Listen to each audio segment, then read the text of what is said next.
새 아이와 함께 비행기에 오른 부부가 있습니다. 스페인 출신의 가비와 하비는 두 살배기 남매와 이제 막 걷기 시작한 막내까지 무려 새 아이를 데리고 한국 곳곳을 여행하고 있는데요. 서울에서 며칠을 보낸 이들이 이번에 향한 곳은 부산이었습니다. 아이 셋을 데리고 해외여행이라니 보통 부모라면 엄두도 못 낼 일이지만 이 부부는 오히려 한국이었기에 가능했다고 말합니다. 숙소부터 심상치 않았습니다. 부부가 예약한 곳은 바다가 그대로 내려다 보이는 루프탑 수영장이 딸린 부티크 호텔로, 심지어 호텔 이름 자체가 가장 멋진 호텔이라는 뜻이라고 하는데요. 유럽에서는 부티크 호텔에 아이를 데려간다는 것 자체가 상상하기 힘든 일이지만 이 가족은 온 가족이 한 방에서 여행용 침대를 나눠 쓰며 지냈고 놀랍게도 전혀 문제가 없었다고 밝힙니다. 특히 눈에 띈 건 루프탑 수영장에서 아이들이 뛰노는 장면이었습니다. 아빠는 짐을 짊어진 채 걷고 딸아이는 혼자 수영장 가장자리를 아장아장 걸어다니는데도 부모는 전혀 긴장하지 않았는데요.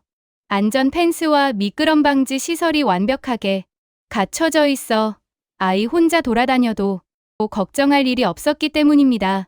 그리고 다음날 아침, 방 안 풍경은 그야말로 난장판이었습니다. 크리스마스 패턴 잠옷을 입은 둘째는 작은 원형 테이블에 앉아 숟가락으로 무언가를 열심히 떠먹고 있었는데요. 테이블 위에는 이미 밥알과 빵 부스러기가 여기저기 흩어져 있었고 의자 위에도 부스러기가 수북이 떨어져 있었습니다.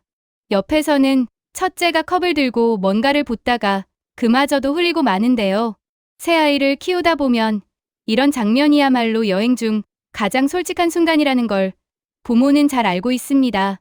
완벽하게 정돈된 사진 대신 부스러기 범벅이 된 테이블과 온몸에 흘린 밥풀을 묻힌 아이들의 모습. 그런데 신기하게도 이 부부는 이런 어수선한 아침조차 전혀 스트레스로 느끼지 않았다고 말합니다. 숙소가 넓고 세탁시설까지 잘 갖춰져 있어 옷이 더러워져도 바닥에 부스러기가 떨어져도 크게 걱정할 일이 없었기 때문이었죠. 오히려 아이들이 자유롭게 먹고 흘리고 다시 치우는 이 모든 과정이 여행의 자연스러운 한 페이지가 되어주었습니다. 이렇게 아이 중심으로 편하게 머물 수 있는 숙소, 환경 덕분에 새아이를 동반한 여행에서도 부모가 여유를 잃지 않을 수 있었던 것입니다. 다음날 아침, 숙소를 나선 가족은 미포역으로 향하기 위해 택시에 몸을 실었습니다. 그런데 이 짧은 이동 시간마저도 이들에게는 또 하나의 볼거리가 되고 마는데요. 차량 내부에는 실시간 내비게이션은 물론 주행거리와 요금, 배터리 정보까지 한눈에 보여주는 대형 디스플레이가 자리하고 있었습니다.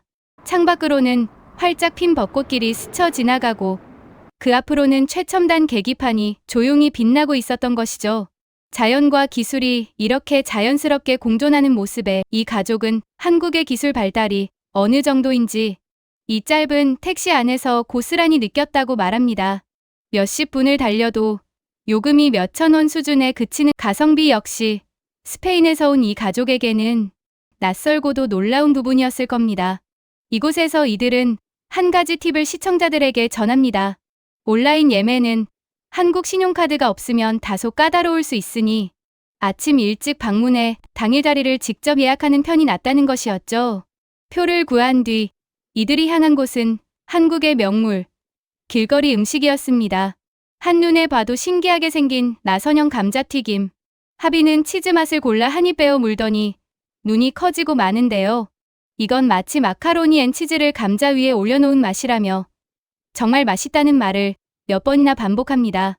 One tastes like macaroni and cheese on potato, and it's tasty. It's very tasty. 배를 채운 가족은 해운대 해변 산책로를 따라 걷습니다. 역까지 걸어서 단 몇 분 거리에 있는 이 길은 유모차를 끌기에 매우 넓고 쾌적했는데요. 미국이나 유럽의 해변 가는 관리가 제대로 되지 않아 유모차를 끌고 다니기 힘든 구간이 많은 반면 한국의 해변 산책로는 바닥이 평평하고 폭까지 넓어 새아이를 데리고도 전혀 무리가 없었던 것이죠. 이어서 도착한 곳은 부산 아쿠아리움이었습니다. 일반적인 바다, 생물 전시 외에도 아이들이 직접 만지고 체험할 수 있는 코너가 마련되어 있었는데요. 특히 인어 공연을 본 첫째 딸 칼라는 완전히 넋을 놓고 말았습니다. 얼마나 감명 깊었던지 여행 내내 스스로를 인어라고 부르며 다녔다고 하는데요. 체험이 끝난 뒤 드디어 스카이 캡슐에 오를 시간이 찾아왔습니다. 유모차는 미포용 물품 보관함에 맡기고 온 가족이 캡슐에 올라탄 순간 아이들의 목소리가 터져 나옵니다. 기차처럼 생긴 캡슐이 바다 위 레일을 따라 미끄러지듯 나아가는 동안 막내는 창밖에서 눈을 떼지 못하는데요. 이런 이동수단 자체가 흔치 않은 나라에서 자란 아이에게는 그야말로 놀이기구나 다름없었던 것입니다. 다음날 아침, 가족이 먼저 찾은 곳은 스누피 카페였습니다. 피너츠 만화를 보며 자란 세대라면 이 공간이 주는 아늑함이 남다를 텐데요. 머그컵에 적힌 짧은 문구 하나에 엄마 가비는 하마터면 눈물을 보일 뻔했다고 고백합니다. 새 아이에게 둘러싸인 채 마시는 커피 한 잔, 그리고 그 순간을 붙잡고 싶다는 문장. 정신없이 흘러가는 육아의 시간 속에서 이 짧은 카페 한 켠이 부부에게는 잠시 숨을 고를 수 있는 쉼표가 되어준 것이죠. 그런데 둘째 아들이 포크로 케이크 한 조각을 콕 찍더니 아빠 입 앞으로 내밉니다. 아빠 하비가 입을 벌려 받아 먹자 아들은 뿌듯한 표정을 짓는데요. 그 모습을 지켜보던 첫째 딸도 질세라 자기 포크로 케이크를 찍어 아빠에게 건넵니다. 두 아이가 번갈아 가며 아빠 입에 케이크를 넣어주는 이 짧은 순간, 하비는 연신 받아먹으며 행복한 웃음을 감추지 못하는데요. 평범한 카페 한 켠에서 벌어진 이 작은 역할 반전이야말로 이 가족의 부산 여행을 더욱 따뜻하게 만들어준 순간이었습니다. 커피와 페이스트리로 든든히 배를 채운 가족의 다음 목적지는 벚꽃길이었습니다. 이미 절정은 지났지만 길 위에 흩날린 분홍빛 꽃잎만으로도 충분히 아름다운 풍경이었는데요. Season. The path right now is lined with pink cherry blossom petals, and I can only imagine just how pretty this path must be when the trees are in full bloom. We wandered along promenades framed with pink petals and found a beautiful little trail winding 유모차 손잡이 위로 벚꽃 몇 송이를 살며시 올려주는 아빠의 모습에서 이 여행이 단순한 관광이 아니라 온 가족이 함께 만들어가는 소중한 기억이라는 게 느껴집니다.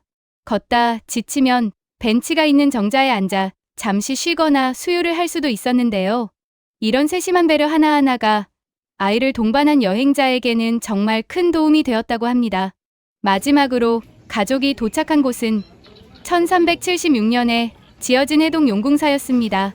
한국에서 몇 안 되는 바닷가를 품은 이곳은 파도가 바위에 부딪히는 소리와 함께 마치 영화의 한 장면처럼 펼쳐졌는데요. 계단이 많고 사람도 붐볐지만 이 가족은 그만한 가치가 있었다고 말합니다. 새 아이를 데리고도 포기하지 않고 끝까지 올라간 이유는 단 하나. 한국이 보여주는 풍경은 어디를 가나 그럴 만한 값어치가 있었기 때문이었습니다. 새 아이를 데리고 낯선 나라를 여행한다는 건 결코 쉬운 일이 아닙니다. 하지만 이 부부는 부산 곳곳에서 아이 중심으로 설계된 배려와 안전, 그리고 편리함을 마주하며 오히려 이 여행이 생각보다 훨씬 수월했다고 말합니다. 우리에게는 그저 동네 산책로이고 흔한 놀이터이고 평범한 택시일 뿐이지만 새 아이를 품에 안고 이 나라를 걷는 부모의 눈에는 이 모든 것이 최고의 여행지가 될 이유였던 것입니다.